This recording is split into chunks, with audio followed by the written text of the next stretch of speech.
Welcome, welcome, welcome. Wow, that is a loud mic. I feel like I could have done this without a mic, but I'm such a loud New Yorker. So listen, thank you for joining us tonight to celebrate Stand Up, 10 Mighty Women Who Made a Change, but also to celebrate the related exhibition across the hall there. But I wanted to start, as I think we should start every event at Rutgers, with the land acknowledgement. So, you know, I want to acknowledge that the land on which we stand and sit here today at the Zimmerli is the ancestral territory of the Lenape people. I want us to always remember that, and that we pay respect to Indigenous peoples throughout the Lenape diaspora, not only present, but past and future, because we need to honor those who have been historically and systemically disenfranchised. We must also acknowledge, and I think another important part of every event we do here at Rutgers, is that like New Jersey and the United States as a nation, Rutgers was founded upon the exclusions and erasures of Indigenous peoples. This land was the Lenni Lenapes, and it always will be. But tonight, we're here to listen and learn from two esteemed and brilliant women. Stand Up is the first children's book by author Brittney Cooper, who is a professor here at Rutgers in the Women's Gender, Sexuality Studies department, as well as in the African Studies department. One of our leading Black feminist voices, Professor Cooper has written widely and to great acclaim.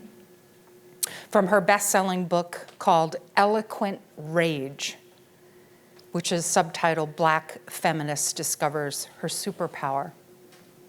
She's also published extensively in magazines like the New York Times, the Washington Post, New York Magazine, Essence Magazine, and many others, and has also appeared numerous times in the media, including MSNBC and NPR and PBS and The Root. Professor Cooper uses her unique and distinctive voice in Stand Up, as we'll hear shortly, to tell the stories of 10 Black women and girls from the past into the present day, all of whom faced adversity and found the courage and the strength to stand up and to create change, making the world a better place for all of us. Now, Professor Cooper's powerful words are matched by the dynamic illustrations by Cathy Ann Johnson, which you see across the hall. Extraordinary, extraordinary illustrations. Now, after receiving her BFA from Columbus College of Arts and Design in Ohio, Ms. Johnson worked at Hallmark Greeting Cards, where she honed her craft at visual storytelling. Drawing inspiration from her own personal history and Black sheroes in her life, she created a vivid pictorial world of the women in Stand Up. Now, again, this book celebrates the importance of diversity in children's book publishing so that young audiences can see themselves reflected in the pages that they turn. And it reminds us, all of us, of the extraordinary achievements of Black women in American history. And may their stories continue to be heard and new ones written. Tonight we'll hear from Dr. Cooper, who will read from Stand Up, and then Ms. Johnson, who will talk to us about her artistic process, which will be followed by a Q&A. We will then have a book signing outside and invite all of you to visit the exhibit if you haven't already, and the exhibit will run through February 12th. So please, please join me in welcoming Professor Cooper.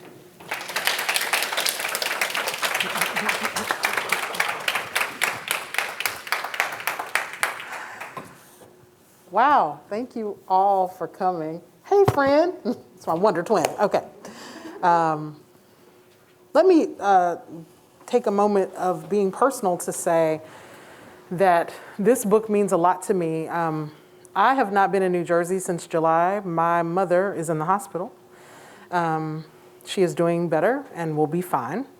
But it really felt important to me to come and celebrate this particular milestone with you all. So nobody tears me away from my mother, apparently, but Black girls who want to stand up. So thank you so much for marking this occasion with me. It means more than you could possibly know. Thank you to my wonderful illustrator who made my words come alive. I mean, didn't she do it? Please give her a round of applause.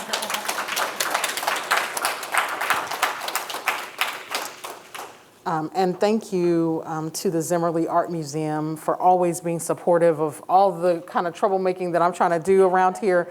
In 2016, y'all hosted our Digital Blackness Conference that I got to do with Dr. Melanie Price, who is now an endowed professor at Prairie View. But when she was here at Rutgers, we made some trouble here together in these walls. We all the artwork survived, but it was a glorious gathering. And so thank you, Nicole, for your vision for this exhibit and for your support. Thank you all. So I want to read a little bit and I'll talk a little bit and then I'll sit down. And can y'all see? My young friends in the back, can you see? If not, you can come up to the front so you can see. Are y'all cool? I don't want to embarrass you. Just want to make sure y'all good. Okay. Because adults take up all the space and then be like, we didn't see you back there, but I see you. All right. So I want to read just a little bit of stand-up. There's also an audiobook, which was fun to do. I don't think I sound like I sounded in the audiobook because those things are heavily directed. There's like somebody in the studio saying, say it this way. Nobody here tonight to say that. When you were born, you couldn't do anything but look cute and cry. But then you learned to sit up, and that's not easy. You had to practice. You stumbled and fell. You hit your head a lot. Ouch. Then you learned how to walk, skip, jump, and run. And for each new thing that you learned, you stumbled and fell. It wasn't easy, but you kept at it, and look at you now. You make it look good. But do you know what you had to learn before you could do any of that? You had to learn how to stand. Standing up is a powerful thing. You stand up so much now that I bet you don't even think about it anymore. But let me ask you this. Why did you stand up that very first time? I bet you stood up to take that first step towards your mom or dad. We stand up for the things we love. Stand up means more than using your legs and feet. You can stand up to help your family, your friends, and your neighbors.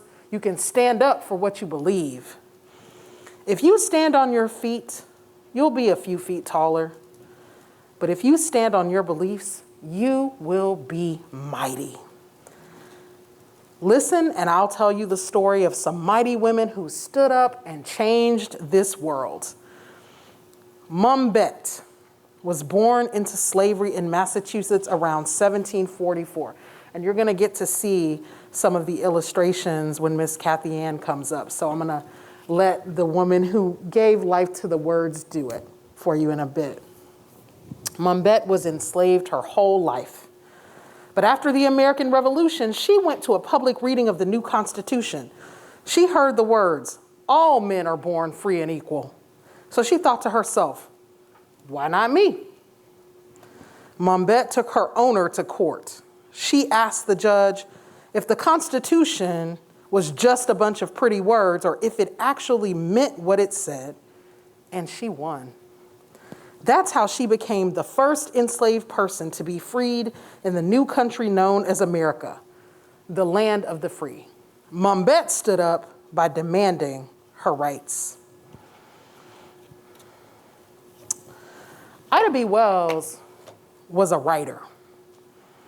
She wanted America to know that slavery may have ended after the Civil War, but Black people were still not free. They lived in terror of the night.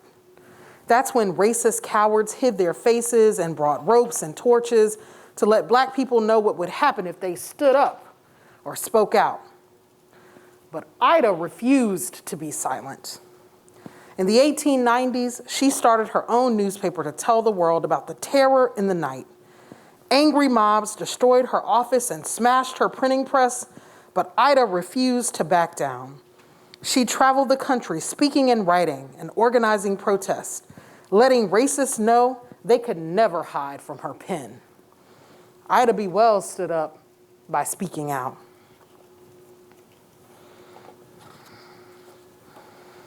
Mari Copeny is from the town of Flint, Michigan. Every child in her neighborhood learned not to drink the water from the faucet. It was deadly. An accident had poisoned Flint's water, but nobody did anything to clean it. Nobody in the government seemed to care. Mari Copeny thought clean water was a basic human right, so she decided to do something about it. In 2016, she wrote a letter to President Barack Obama to ask for help. Her mom told her that the President of the United States gets thousands of letters a day and Mari's wouldn't be read. But Mari was tired of being ignored. And do you know what? President Obama replied. He came to see Mari and gave Flint the money needed to clean up its water supply. Mari Copeny was 8 years old, and she stood up by refusing to be ignored. Now, those are just 3 of the 10 awesome Black women and girls that I had the pleasure and opportunity to write about in this book. And I wanted to write about Black women and girls because I don't ever want you to think that you have to wait until you're an adult to stand up against injustice. If you see something wrong, say that it's wrong. Tell somebody. Know that you have power and that you matter and that your letter writing, your protest, your advocacy, it matters. The thing is, people underestimate kids all the time. You know, we do. But kids see injustice. That's why parents are like, you know, hearing all the time, that's not fair, because they have a very strong sense of justice. You know, sometimes as adults, we, you know, punish it away and question it away and silence it. But what we can do is try to corral that sense of justice and use it, right, to help the world to become a better place. So don't stop advocating. The other thing is that young people are also experiencing racism.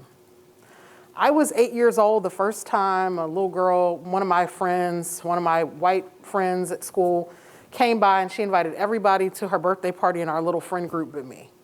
And when she got to my desk, she said, "I'm sorry I can't invite you to my birthday party, but my daddy doesn't like Black people." And so we are worried as a country about talking to young people about racism, but they're already experiencing it. And my hope is that by showing that Black women and girls since the 1700s in this country have been standing up and saying, you will not treat me this way, I have something to say, I matter, my concerns matter, that it gives Black girls who read it license to know that their voice matters, their contribution matters. And I know that it won't just be Black girls who read this book, at least I hope not. And so I hope that for everybody who's not a Black girl who reads it, that they recognize to value the Black girls that are in their lives. And they know that this country is better because Black women like Ruby Bridges and Rosa Parks and Leela Foley stood up and made a change. And so that doesn't just become something that you learn about during Black History Month. It becomes something that you learn about for bedtime storytelling at night, and you learn about during story time at school on any given month of the year. And also, I mean, this book is beautiful, and I think that Black girls deserve to see themselves in all their glory as early as they possibly can. And I just think that we can't say enough that we are worthy and gorgeous and powerful and strong, and that even when we have to deal with hard things, we also can stand up and fight back against those things and make the world better. And this is my contribution to that conversation. Thank you.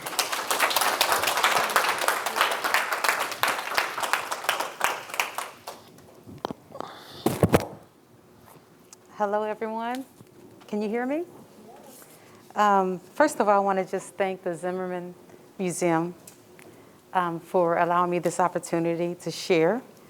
I want to thank Brittney Cooper for creating the project so that, it takes someone to dream. And if it wasn't for Brittney's words, we would never be here. So thank you. I have to thank Scholastic for selecting me to work on this project. And the team of Scholastic was awesome. This is like one of those projects that it really took a team to make the dream. It took all eyes on the project to make it happen. So there you have it. I want to thank everyone for coming out and just sharing your love and allowing us to share our love with you. So I'm going to kind of start.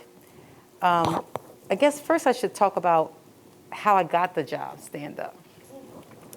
When they brought this work to me, I'm going to say that Liza Baker was afraid, because Brittney Cooper was fierce. Her words were fierce.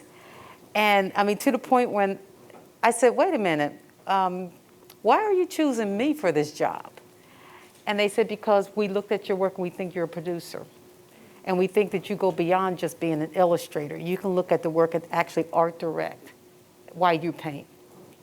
So, you know, they rubbed me the right way. And I was just like, okay, okay, I'll do it. So once we got inside, I thought, oh my God, because you didn't talk down to any of the children, you brought it. And her writing was fierce, it was very direct. And I felt like, how do I even begin this project?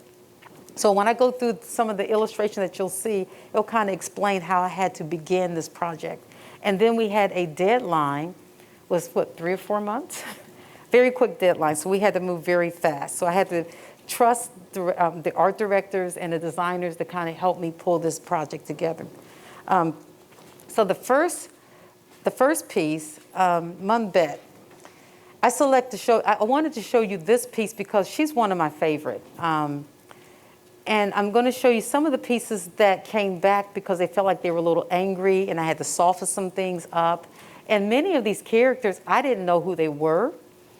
I didn't know some of them. I had never heard of some of them. I had to put that out there. So Brittney, not only did she bring me a wonderful story to illustrate, but I learned something. I learned about a lot of the personalities of the great women who made contributions that I had never even heard of. So one of the things about Mumbet when starting was her proportion. And I want to show you how rough it was and how loose it was.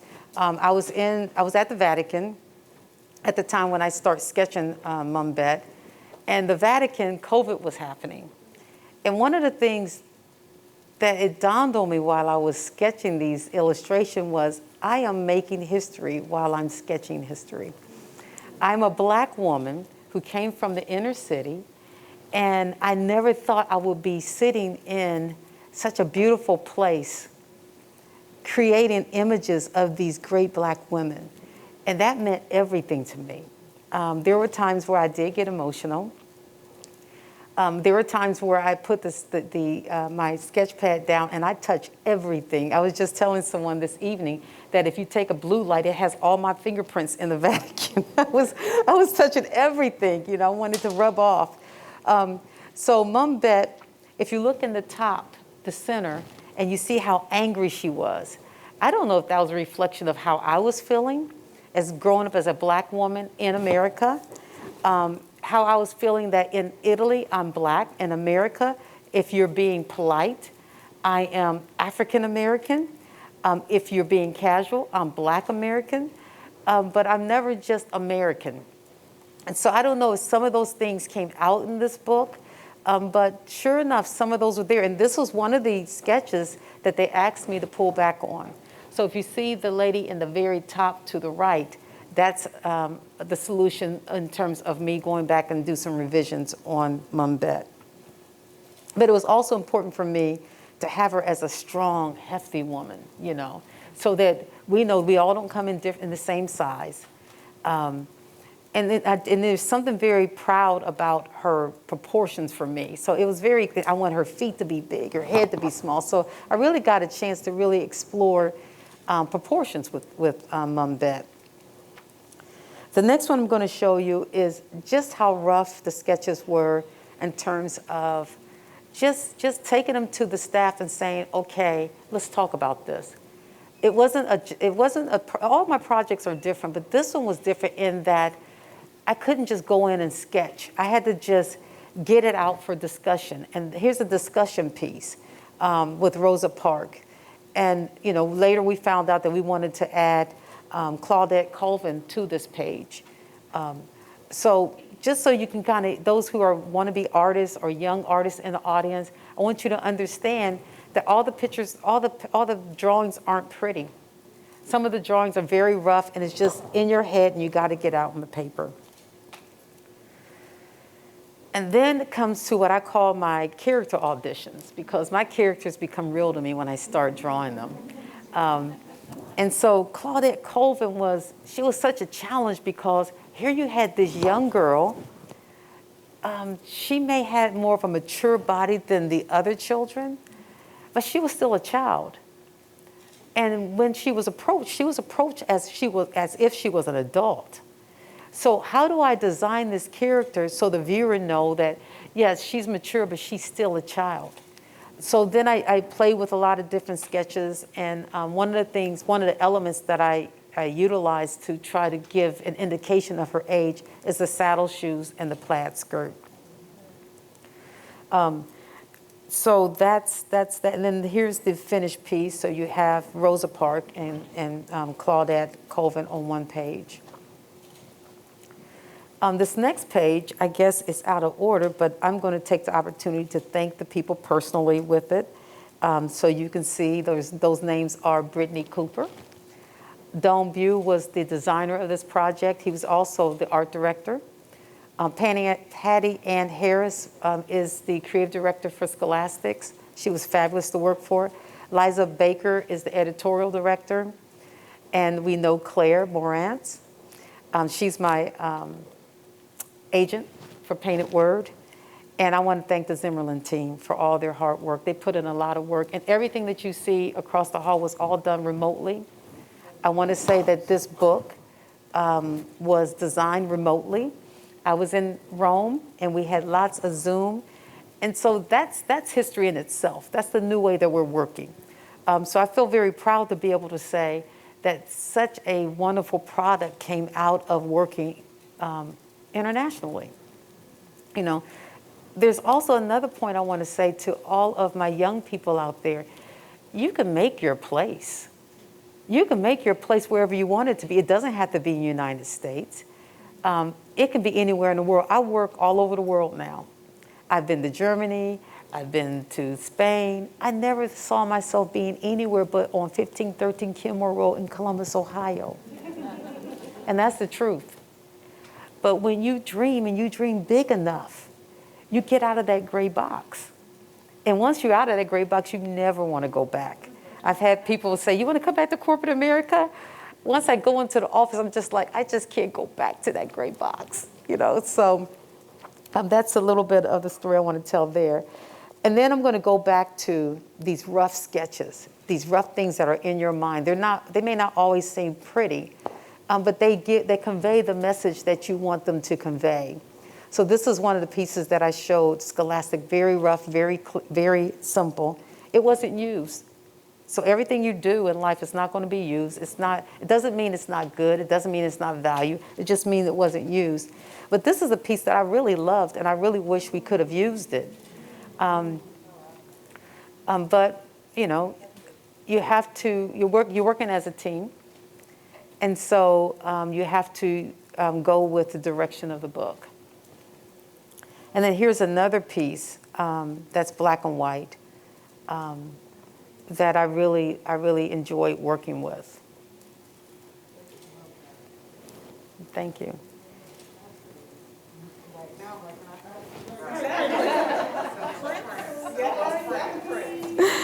I'll definitely make sure I accommodate you, Ms. Cooper. Yeah. And then there's this experience about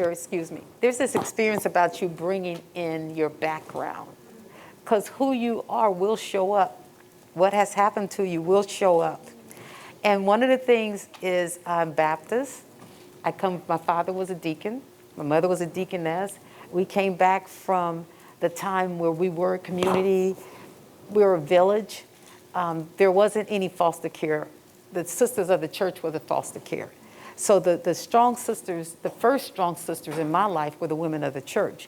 They organized voting. They set up the the after-school programs. They set up feeding programs. They set up Vacation Bible School. Those were my heroes. So I wanted to celebrate those. And something really interesting happened when I was at the Vatican. It was during Mass. And, you know, the Baptist Church, we are emotional. And this was one of those days where I just felt like I just can't take any more of this stagnant. So I put my earplugs in, and the song of I Feel Like Having Church came on, and Fred Hammond came on, and then my pencil started dancing. And so this is a result of like my pencil having a hallelujah good time on the page. So, you know, I start seeing the people dance in the church, and it happened on my pad. So I wanted to include that one because it's a very important part of this book. It was a very important part of, no matter where I go, I show up, even at the Vatican. And the next, and the next people, these are the great women of my church. These are the women that are part of the reason why I'm standing here. These are the women that encourage many generations to stand up, the community to stand up. There are a lot of women who, you know, husbands may not have been doing right, and they got together, and them babies grew up with their daddies. So this was a really important piece for me to put inside. And then I just want to kind of show you my studio. I work remote, but wherever I go, I find a place to paint. So I have a studio this is actually my studio in in Atlanta, Georgia. So I have a studio in downtown Decatur, Georgia, where I paint. And then I also have a studio in Rome, Kansas City. So wherever I stop is where I paint. And then this is my baby Miracle. Once Miracle got on the page, I fell in love with her. It didn't take much for me to audition her. She was right, and she felt right, and she felt like she had the attitude to take you on this journey to meet all these wonderful women. And so you'll see a little bit of how I played with her and decide to make a stamp of her so you can take a little bit of Miracle with you. So each book that you sign will come with a proprietary stamp of her. And that's just my way of just kind of giving you something, a little piece that you can take with you in the book. And then another piece is while I was working on this show, I'm just going to give honor to my little brother. May he rest in peace. So he passed, and I promised him that he's going to show up at this show. So I just want to take a moment and just tell my little brother to rest in power. Yeah. And then that's it. That's me, and I have my little Miracle wear when I go out. You know, I have my Miracle mug that I drink my stand-up in. It empowers me in the morning, and I have my empowerment T-shirt. So thank you so much for sharing your creativity and brilliance with us today. So I'm sure there's many questions. Happy? While y'all are getting your questions together, can I take a point of privilege? Bella, stand up. So this is my friend Annabelle. She's actually my pastor's daughter. My pastor's also here, Pastor Leslie Callahan. This book is dedicated to Annabelle. Oh. Thank you, Bella. Bella was my reading buddy during the quarantine days of pandemic.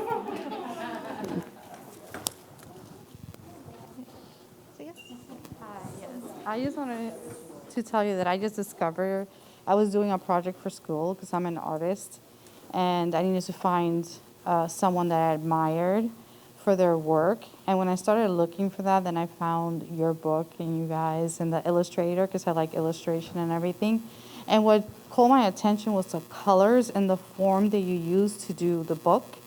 Like, it just seems like so, like, it's beautiful, but it just looks so simple, and like capturing the colors are so bright, like the figures are just like, they call to you to the book.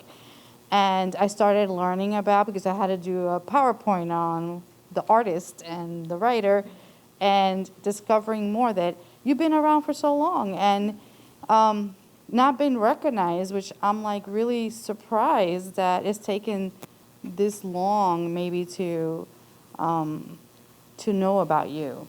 And I see that you had a lot of work and a lot of other books there when I started researching, and you do amazing work. I like that you have incorporated the colors that you have in your books. We have so many different skin colors, and people sometimes don't think that who you are because of your skin color.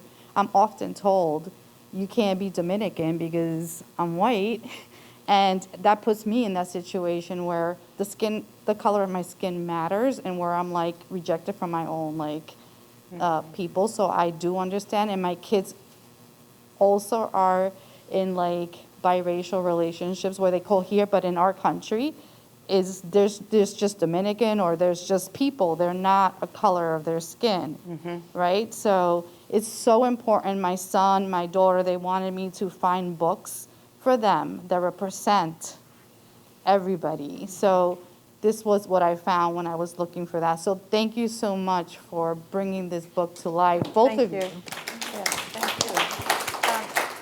I want to answer your question in terms about being recognized. And it wasn't that I was looking to be recognized. I worked across the platform, and I have always been the behind-the-scenes person. So I've worked in advertising. I've done some creative directing work. I've worked for R.R. Donnelley, Hallmark. I worked for Hallmark for 25 years. I've always done children's books, but it was always like secondary. So in the last 2 years, I decided to make it a full-time job. It's kind of like something I had always desired to do. And at this point in my life, I wanted to be selfish and just do it for me.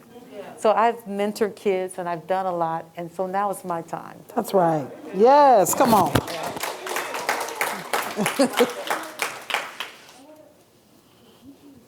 Fabulous. Thank you so much. It was such a gift to learn about your process, to see, I'm talking to the artist first, and I'm coming to Brittney, but to see the evolution and the way that thank you for sharing the process with us. That was truly beautiful. Brittney, my question to you is, why those 10? Because again, there's such a world. Please share with us the choice of those 10. Yeah, it's a question I get a lot, and the thing that I think, one of the things I love about the work I get to do here is that I just get to talk about dope Black women all the time. I feel like I snuck my way into the dream role of just being like, we're gonna talk about Black girls today, and then tomorrow, and the next day too, twice on Sundays. It's an amazing gift. And the thing that I also always wanted was, I'm a working class Black girl and the first person in my family to graduate from college. And what I tell people is, getting your kid a library card is like the most revolutionary thing you can do. It is a revolution of the mind that doesn't cost any money. And when my mom was raising me as a single mom in the projects, what she did was she read me a bedtime story every night. And so books were transformative for my ability to see an expanded version of the world as a small town Black girl.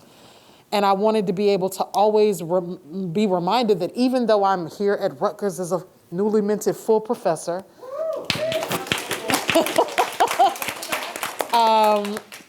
I'm still also that Black girl who's in the projects enjoying storybooks.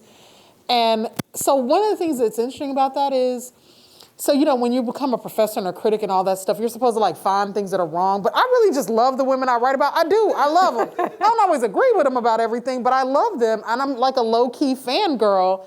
So these were some of the women that I don't necessarily write about in my scholarly work, but that I think people should know. I think people should know that Mumbet was advocating for freedom before the U.S. was formally a country. Her government name was Elizabeth Freeman. She was better known as Mumbet. I just think she is a person that shows that Black women have been consistently doing the same thing in this country for 200 and some odd years, nearly 300 years.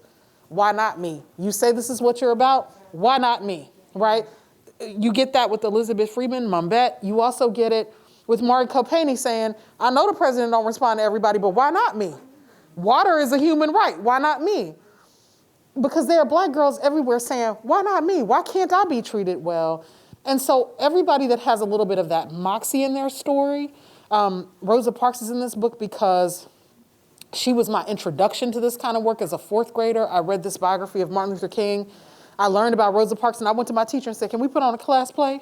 And then I played Rosa in the class play. There's a VHS tape of me in a wig and a muumuu playing Rosa. But also, for instance, one of the more radical interventions was also to include Claudette Colvin, right? One, because folks need to know that Rosa Parks didn't just show up as the first black woman, black person to ever sit down on a bus seat. Two, you know, it's this thing you're saying. I mean, the thing that is not in this book, because it's not quite age appropriate, is that Claudette Colvin was pregnant. And so part of the reason that she gets mistreated is because she's not seen as respectable enough, right? And so the thing is, though, but she's a black girl standing up against injustice. And what of all the black girls that we miss because we don't think that they're at the appropriate life stage, or they're not doing things the way we think they should, and so then we use that as an excuse not to listen. So I might say it that way in a college classroom, and for my young people, I would just say, hey, you too can be a black girl that stands up. You don't have to wait till you're a grown woman to do that. And then, yeah, some of it, you know, I wanted folks, so I also tried to represent parts of my life that matter. Ida B. Wells is crunk always in every space and stage. She just pulls no punches, and I love her. And Prathia Hall is in this book because she's a preacher, and technically I'm a preacher, so. Technically. Making my job. I mean, the ship has sailed. So I'm a preacher, and so I wanted folks to know, yeah, we talk about King, but what about the woman who gave King the language of the dream? She did that. Yeah. Right? And that's history we don't know that has been disappeared from us. And I sort of also think, if young people knew this history earlier, how much farther could we be if they didn't have to learn it in college or graduate school like I had to? So. Thank you. It's such a privilege to be here. Congratulations to both of you on this amazing piece. It's a special privilege because Cathy and I initially met, 30 years ago, working at Hallmark Cards. Together, her on the creative side and me on the boring side. But it's been so wonderful to see the blessing of your creativity evolve in so many ways. I had to bring my daughter, my older daughter, Lexi, because she's familiar with your artwork from way back, Tamika. When you design special pieces. And I go, we have to bring Tamika with us for you to see her. Oh, wow. So my question to you is, having enjoyed so much of your artwork, there's a common thread that comes through it all. I think this audience will agree. It's light and love that comes through your pieces. My question is, how do you stay true to your artwork as you evolve? And over the years, you've done some phenomenal work. What's the intersectionality between your light and your mission and intention and what you produce? Wow, that's a loaded question. Woo, let me think. Art comes from the soul. Whether it's good or it's bad, it comes from the soul. And who you are will show up. And I'm going to tell you a real quick story. I hope it will be quick. When I was doing Ruby Bridges, I finished that piece, and that piece was one of the angry pieces that had to go back and be edited. And it had to do with something that happened in my early childhood that showed up. The light in the darkness of that child. There was light in the darkness of that child. And it made me go back and think, what was it like to be 5 and wanting to go to kindergarten? When I got there, I went to an all-white kindergarten school, Linda Elementary. And this may seem like it's really small, but it's really big to a child whose world is so small and they've only been in this world for 5 years. Sometimes we treat 3 and 5-year-olds like they're 30 and 40. So I'm a 5-year-old, and I couldn't understand why I could never win that blue bunny. The blue bunny was a reward. For me, it was a competition to see who can be still and win. You're supposed to take your nap. So I closed my eyes, I pretended to be asleep, and I was as still as I could be. And with 12 or 15 people in the classroom, at the end of the year, I never won. So when most kids are going home and saying, hey, I met some friends, and I learned my ABCs, I went home and practiced breathing. Because I thought she must have seen me breathe. That's the only way I checked all the boxes and I didn't move. So I would hold my breath. And then it said to me, how many times are we still holding our breath?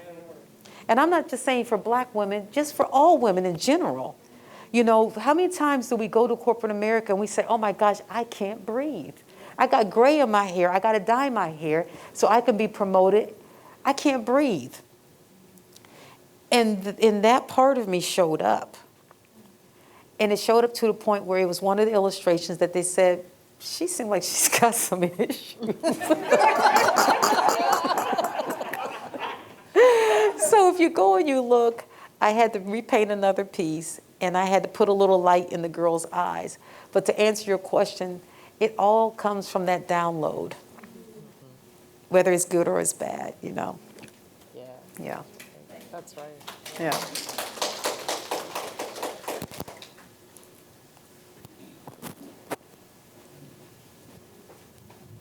I was so struck by the marriage of the words and the illustration. I had no doubt at all that Dr. Cooper would write an amazing book. But when I walked into the exhibit, I immediately started crying because it was the book that I needed as a little black girl from Mississippi. And even as a little black girl in Mississippi growing up, seeing images of little girls, they were always tucked in very neat, that I was never tucked in really neat, having this ambiguous racial identity. And this little girl is so me. And the skin tone and the joy and the curiosity that's not labeled mischievous as dark-skinned black girls are labeled mischievous. And walking into that space, the little girl in me felt so seen by the marriage of that. And then, you know, Dr. Cooper, the way that you lovingly say, from the moment you were born. And as a black woman, so many of us, we aren't seen as something has been achieved until we get the degrees and we check the boxes. And so what does it mean for a young girl to say, from the moment that you were born, like you had this in you? So just thank you both for this beautiful book that has all these vibrant colors, but also has a black girl just looks like a regular black girl that I can identify with. Yeah, that's right.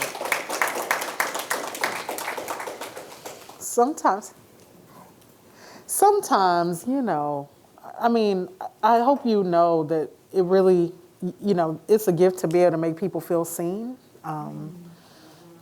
You know, so much of our experience as black women and girls is that we feel invisible. The way you felt about that Blue Bunny, you wanted someone to see that you were making an effort, you were showing up, right? Or we get seen on the wrong terms, like as problems, right? Yeah. You know, I remember the teacher who accused me of just saying cuss words, you know, in the 5th grade, and I was being joyful and happy and extra, but I wasn't cussing because I'm afraid of my mama still, you know what I mean? So I was like, nope, you know, but the way that you could be an overachiever and still be called a problem, Yes. that didn't save you from anything. Yes. I think that, you know, I was telling my grad students in the Black Feminism Graduate Seminar today that, you know, one of the students, we were reading something and she said, it's amazing to me that this author is saying that love is a place from which we can do this kind of critical work. I think in many ways it's the only place to do it from if you're a black woman. I think that that's the reason we keep showing up to so much of it, even when it is very hard and demeaning. But I think the other thing that I'm thinking about is the gift of being able to now write the books that we needed. And sometimes I wonder, I'm like, am I writing for these young people today? Or am I really writing for the young person that I used to be? Because what we came to in the class was that if we do our work right, it can heal us too. It can heal our places too. And that is also a way of taking care of young people, not making our generational challenges and curses theirs. Because the world ain't really changed that much. You know, it has changed in every conceivable way. And the thread of like racism and invisibility that gets attached to black girls is like that intractable thing that hasn't changed very much. You know, and so you hear the stories being policed about hair, black girls being handcuffed. So much of what our girls face is this move to silence them because people know they're the revolution. They know they're what Renina Jarman says, black girls are from the future. Everybody knows it, right? And there's this desire to like snuff that out. And I think I'm trying in my work to like take care of all the Black girls I've ever been, right? Because, you know, it's like you working you working on it, and then this version of yourself shows up. You're like, where'd she come from? Right. You know what I mean? Right. Because sometimes we forget that we are the Black girls we've ever been, right? And what would it mean for us to actually take care of them in our work and know that in taking care of them, we're taking care of whole communities of people? Yeah. I think we deserve that, and so I hope for sure that it blesses all the Black girls today and the stories they need, but I hope that we feel healed by it too and seen by it too. Because we don't, all of that trauma and all of that stuff, it doesn't just go away. It doesn't matter. And the last thing I'll say is, because the thing you and I know, Dean Teresa Timms, is that just because we're in these fancy institutions, just because we lead these fancy lives now, it isn't a salve. And you know it isn't, because the minute you see yourself, you're like, woo, somebody saw me. They really get who I am. Yeah. And that's how you know that all of the accolades don't actually heal all of the trauma. Yes. And so in the end, this work is holy too. Yeah. Well said. Yeah.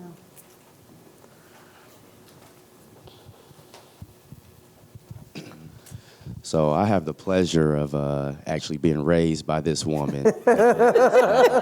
Wonderful artwork. And I just have to say, being someone that, I didn't realize the privilege I had of watching her do this my entire life. I always just saw it as it's what my mama does. Seeing her work 3-4 days, no food. I've seen it. Just making sure things get done so that others can feel good. For the first time today, and I was speechless when I first got here. My mom's probably like, what's wrong with him? What's going on with him? Because I know she was thinking that, but it's the first time I've seen her be seen. And it just speaks to, when two or more are in agreement, you got the writing, which is just as important. It was very important that I walked in, I was able to see my mother's history. Yeah. Everything that she gives you comes from her heart, comes from her soul, nothing else. So what you see is her. It's always a version of her and what I've seen her go through. So it's a blessing, it's an honor to be here, to celebrate both of you, but even more especially to be able to celebrate my mother, because she puts everything into it. And thank you all for being here. Absolutely. You did real good, Mama. Yes! That's why y'all don't give him no microphone. I want to say this about this book. This book is for all women. And you heard this before, so if you hear it again, you heard it again. Stand up, we said on a Zoom one time, we were talking about what stand up is. And stand up for me is a tool. And it's a tool that gives you 10 examples of how women have handled being challenged. Whether you white, black, Asian, blue, or brown. These women tend to be, or for now, are black, and we hope there are more black women. But there are women all over the world who need this tool. There are women who are in Asia. There are women who are dealing with human trafficking. There are women who are abused. They need these tools. They need to hear the stories of these 10 amazing women. And there was something when I was talking, because sometimes when you're talking, you're resolving things in your head. And I said something, and I was just like, oh, I said that. That was kind of intelligent. And what I said was, nobody is asked to stand up. Nobody wake up in the morning and said, somebody's going to ask me to stand up, and I have a solution for it. They're challenged. Nobody says, I want somebody to bully me on the playground. But when you're bullied, you have to know that there's something you can do about it. You have to know that there are tools. And I think Brittney has given us kind of like a guideline of what to do. You should be able to read this book and see a little bit of yourself in all of these women, or at least find one woman that you can see yourself in. and know that if someone pushes me, I have tools. I like this book to be a book for discussion in classrooms. I like it to go beyond classrooms, where it's in the church, where women who are being bullied have this book that they can kind of talk about. But it's a book that we can open up and just start having that discussion. Yeah. And that's it. I love that. Yeah. Yeah. I'm just super thankful for you. And yes, son. Yes. But also because we, Black women need to hear it. I mean, this is the job I get to do every day of just basically, but you be working real hard to show people that Black women matter. I'm teaching a whole class, and half the class, not the students, I mean the work is just giving students the tools to say, here's what it looks like for Black women to stand up, and here's what it's going to look like in your work for you to stand up for Black women, and for you not to apologize for being a scholar who does that, right? And when folks ask me what I do, I tell them all the time, I do all Black girl everything, right? That is my scholarly description of my work. I do all Black girl everything. And by that, I mean, I have a political agenda that is about freedom for Black women, because I believe that when Black women get free, everybody gets free. I believe that. And that means creating a world where Black girls get to see themselves. When you walk in the store, I just, my mama was, a working class mama, so she would get paid once a month. And on that once a month, she'd get that paycheck, and we would go to the store. And the first thing I was doing was beelining for the bookstore. And I got used to not seeing books with my face on them. Yeah. Yeah. Right? Let me say, too, that's also the reason why it really mattered that I got to do this book with Scholastic. Yeah. Because I am a Scholastic Book Fair kid, okay? Yes. I am all about a Scholastic Book Fair. It is one of my memorable highs of childhood. And the books that I loved, I remember the first time I rolled into a Scholastic Book Fair. I had my little circular with the books, and I was like, Babysitter's Club, that looks interesting. I was a third grader, and I was like, Mom, I need money so that I can buy this Babysitter's Club book with these 2 white girls on the front. And I beelined for book number 8, Boy Crazy Stacy. I bought it, a love affair commenced. It lasted till I was over 13 years old. And let me tell you, so the opportunity to write books with Scholastic and to write books for Black girls with Scholastic, right? Because the thing is, those books, they had white girls in them, but I love those books. Those Babysitter's Club girls were my friends. And when they made the show on Netflix, I watched the whole thing in a sitting. Because I was like, these are my friends. What have you done with them? They did good.